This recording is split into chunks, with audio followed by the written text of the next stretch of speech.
sai ranar talata 5 ga wata August karfe 4 kamar da kuka zo wannan haka suka zo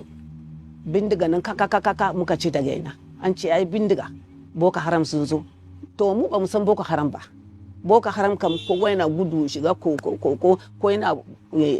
buya daki wale gida su sa mutum su kashe haka su mutum su kashe haka sun shiga daki na sun haska wuta nasu haka ne bindiga nasu haka in sun yi haka sai ya gudu puk ya shiga daki ya ce ku fita maza su fita ce ba maza yara na ina da yara 10 2 aka kashe an harbe shi an kashe shi sauran yara sun gudu sun hau dutse sai an ce an kakashe yara a gidan sarki to yaran nan suna tare da yaran sarki sai na ce mu je mu duba na gudu na fita sun cika gidan sarki haka mata sun ce ba za mu shiga ba na ce wallahi zan shiga na samu gawan yaro na zan ja na gudu na shiga ba gawan yaro na sai ɗayan ya ce mini mama me kina nema na ce ina nema abin da kun kashe ya ce ki fita da baya ta baya da muka kashe ba mu kashe kowa cikin gidan sarki ba garin muna tona rami shine hannun karya nan na karya hannu na ɗoka ɗan kwali na rike haka na cito mata ku zo ku bine wannan duk macen da yana angwana ya fita ku zo mu bine wannan yara mu bine su wani ma za mu bine shi ma kafa yana tsaye hannu yana tsaye mu tone rami kaɗan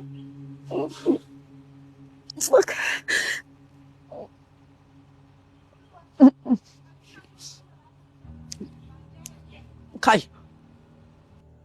to da muka fara gudu sai na je na fada cikin wani rami shine sanadin da na ji ciwo ba na iya tafiya mai kyau a lokacin na kasa gudu sai yara na sun zo su rike ni sun ce ga sunan fa sun zo da bindiga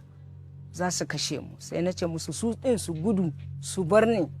saboda ni in sun tsaya din za a kashe mu gaba daya suka ce a su ba za su iya tafiya su bar ni ba sai dai su jira ni shi yaro na ɗaya mai shekara 13 wannan ya sunkuya ya ce in hau bayan shi zai goye ni nace ba za ka iya ba na fi una nace kawai ka gudu yarinya na ina shayar da yarinya karama wanda tana shan nono watan ta ma 8 ne tana bayan yayarta budurwar ni kuma ɗaya yarinya na ɗaya yayayyar ita kuma yarinya yayata ta ɗauke ta to a lokacin da muna cikin gudu din da wuta ya yi wuta shikenan kowa ya ɓace kowa ya rasa ina ne dan uwan shi ya shiga ni sai an zo an bari ni kaɗai ni ban ga yara na ba to daga nan yaran nan har zuwa rana mai kamanta yau ni ban gan su ba ban ga na goye ba ban ga shi yaro mai shekara 13 ba ban ga ita budurwar ba babu su mu rabu sai muka zo wani gari ba mu sani ba a garin su Boko Haram ne muka zo an tone rami ana yanka mutane sai aka samu mu gaba ɗaya mu a layi ana yanka wani mutumi ne daga mutumin sai kanwata sai aka ce gashi nan fasu sojoji suna zuwa sai suka bari suna guduwa mu ma muka tashi muka gudu suka ce mana idan kuka tashi a nan wajen idan muka kara neman ku idan muka kawo a nan wajen ba za mu ma yanka ku ba za mu nemi muku abin nan ne sai muka fara guduwa muna gudu mun zo daidai cross bindiga ya shiga mai gidana a nan ya kwaɗi na shure-shure jini yana zuba ana gudu ɗan Boko Haram sun kashe mun mijina ransa ya fita a cikin tsanani a jeji na jefar da shi kamar buhu na tafi na bar shi ina tute ba ni da kowa sai Allah sai yaro guda ɗaya yanzu shi ma ya zama haka tun lokacin da baban shi ya kwaɗi na cire ɗan kwalin kaina na sa a wuyan baban shi yake ce mun baba mutuwa zai yi baba yana jijjiga uban shi baba ba magana sai jini yana tsiri to kusan a wajen ma abin da ya sa na tafi na bar uban da sai dai nawa ya zo ya same ni akwai matan da tana tafiya da ni ana ce mata Jummai mun zo wani kogi ta cire jinjirinta yana shan nono inya ta wurga a ruwa in ta tafi a ido na yara kanana ba za mu iya ba za ki ga mama uwa da ɗa za ta tunkuɗa yaro kogi ta tunkuɗa shi ita ta wuce ta tafi to daga nan ne sai na ga kai ni in ma barin barnawa in mun zo daidai Minnati akwai wani kauye Minnati a nan yaro na ya fara aman jini guda ɗaya yana aman jini yana kwanci a wajen a'a bullet ɗin nan da ya shige shi ya kwaɗo mishi ne a nan ya shige shi shi ma a nan na rasa ɗana guda ɗaya da yaro guda ɗaya na komo Maiduguri da yaro na guda ɗaya sai ya samu kamar tabin hankali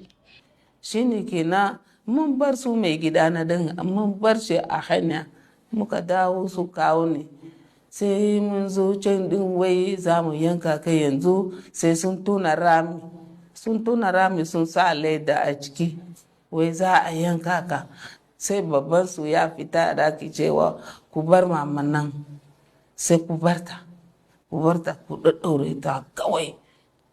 shi ne kenan sai ɗaɗɗaure hannu na ta baya kirji na gaba ya kumbura shi ne hannu na ɗin shi ne ya zama wani abu na ce tun da shi ke ba hannu ba komai kar ku bar ni na ce zuciya na ya firgita ya zama wani abu kamar raina yana so ya fita kuma hawan jini wannan a can ne ya same ni da nan na ce ku kashe ni sai bai sun ce ba za a kashe ka ba shakkara ne ina hannunsu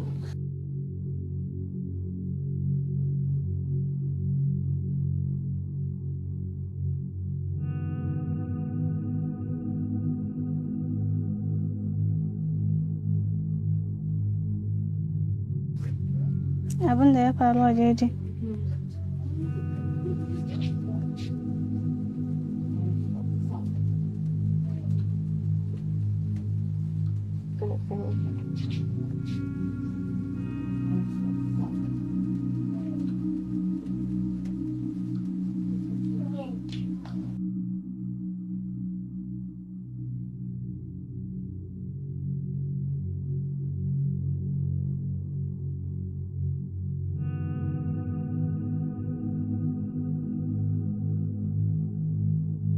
suka ɗibe mu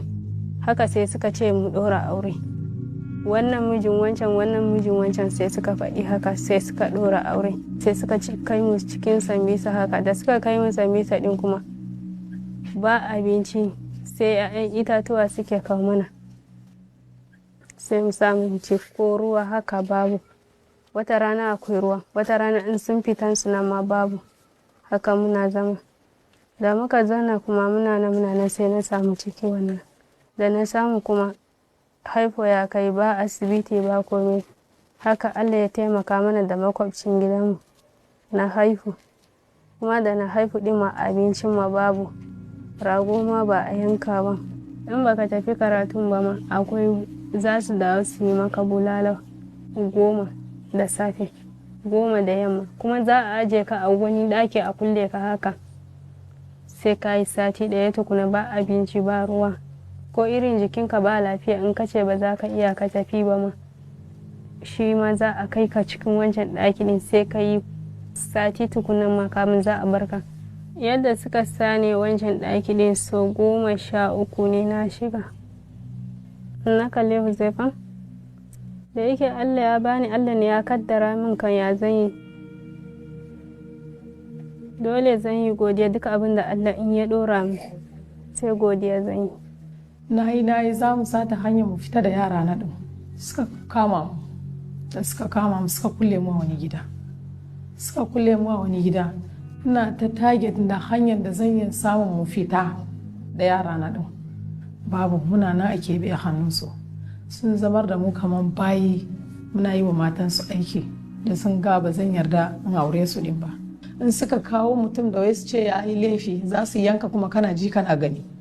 a gaban ka din in ka yi kaman ka nuna tsoro kaman tausayi haka a ishe ka da bulala na fitan hankali ka rasa me za ka yi yarinya na karama ba ta kai aure ba sun ce za su aure ta na ce ba zai yiwu ba ba ta kai aure ba yara na maza kanana sun ce za su kwashe su kai karatunsu na ce ba zai yiwu ba sun rasa yadda za su yi da ni kawai rana ɗaya Allah kawai ya zo ya bani basira na samu wani gure na irin katangan na kaya din sai na buɗe hanya na fitar da kanana din ni ma na samu na fita ta Kamarun ma muka fasa muka fita satin mu da ya Kamarun kafafun mu wannan da gani har yara na wannan kafafun nan ya kumbura timtim yan boko haram wannan cikin abun da sun kai mini har in kwanta ƙasa ba ni mantawa, amma na rantse da Allah a lokacin ɗan boko haram ya taho babarbare na ya yage rigar shi, ya yage wando, amma akwai wani ciki ya taho yana canta abu ga leda, yana canta abu ga bola. Yaran anguwa sun taso kaf, ku taso ga shiga wani mahaukaci, ba mahaukaci na ba, ɗan boko haram na. Wallahi tallahi na tashi in yi kallo yaran anguwa gaba ki ganin yaron nan ɗan bare na ana faɗin a kashe sai ni ce ku tsaya kar ku kashe. To duka in ni magana suna ji kar ku kashe. Yaron ba a gani ne sai an yi haka, amma bai magana. Ni ce ku tsaya, ku sawo suga, ku ba shi kunu ya karya, bakin ya bushe. Buɗa baki na ya ce ni ba na sha, kai ba ɗan yunwa nake ba. An ka ce to ke jika, ni ce ba ruwanku. To a ɗaya baka ruwa ka sha, ya ce ba zan sha ba. Ana neman a kashe shi, na yi rantsuwa da Kur'anin Allah ne na hana a kashe shi. Ni ce kowa ya rabu da shi, ina ka hito, ya ce cikin gari. Yanzu ina za ka, ya ce cikin gari. Ina ka hito, ya ce wulari, ya zan kamar mahaukaci. Ni ce in ka tashi ka bi nan. Yaya ke hana mu kashe? Ni ce ku bar shi can da niyya tai. Billahi lazi na hana a kashe shi, ɗan boko haram na kuma. Ke ji abin da sun kai mini na basu da Allah. Shari'ar mu sai inda Allah.